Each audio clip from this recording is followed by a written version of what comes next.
What's up, guys? Energy Physio. Yesterday we had a little case study on a misdiagnosis secondary to early diagnostic imaging, and that led to some problems. We had a diagnosis of instability based on imaging alone, which led to this kind of misconception in athlete's brain about what was actually going on. It also led to some incorrect treatment protocols in the past, which ultimately has left him with pain in his shoulder for 3 years that really could be easily resolved with correct diagnosis and correct treatment.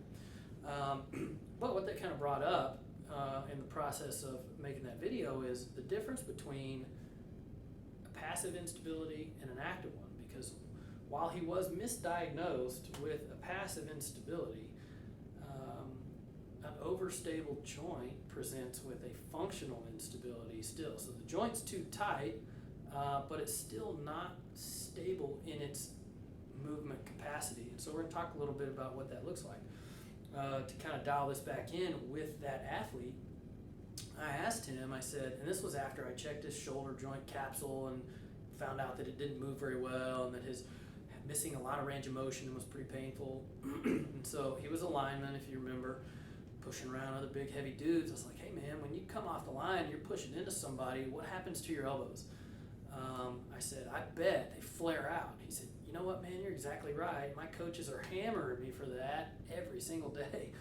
And so we were already able to correlate his physical movement patterns and movement restrictions with a pattern that I would expect to see with somebody with those deficits in the shoulder.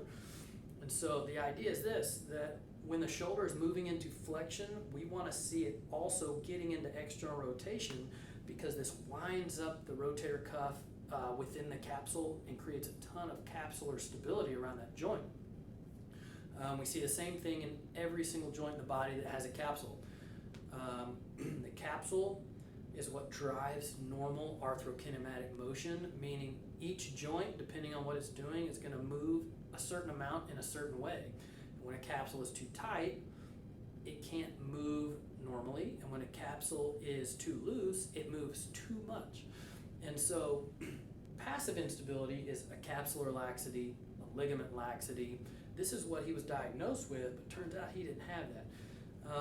He had a capsular stiffness and decreased range of motion, which forces a different kind of instability, and that's the instability where our target movement, which is flexion and external rotation, can't be achieved because the capsule doesn't allow it. Something is too stiff. And so what we see in joints that don't move normally because they have too much stiffness, our good functional patterns start to reverse. So instead of being able to get into flexion and external rotation, in his power cleans, which he struggled with, and when he drives into that opponent on the other side of the line, he's actually pressing into flexion and flaring into internal rotation, which takes all the stability out of the joint. So if flexion and external rotation is our maximum stability in the joint, then flexion and internal rotation we can say is our most unstable position in the joint.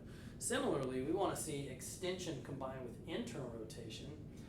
And when we see flexion and external rotation, that's a mechanism of injury for a lot of nerve traction and weird stuff going on in the shoulder. Biceps tears, the dog yanks you back this way on the leash, and now all of a sudden we've got a rotator cuff tear, biceps tear, labrum tear, whatever it might be.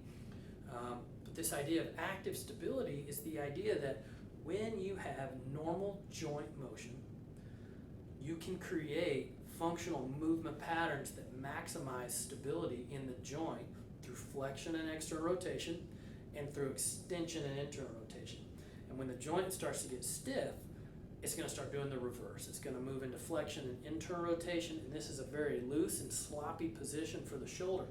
So what happens over time, as the joint hits in range and starts to flare into some of these freer, less stable positions, then it starts to stress the joint capsule and the ligaments in ways that, if left unchecked for long periods of time with lots of bad movement patterns, can turn into a true capsular laxity or true ligament laxity.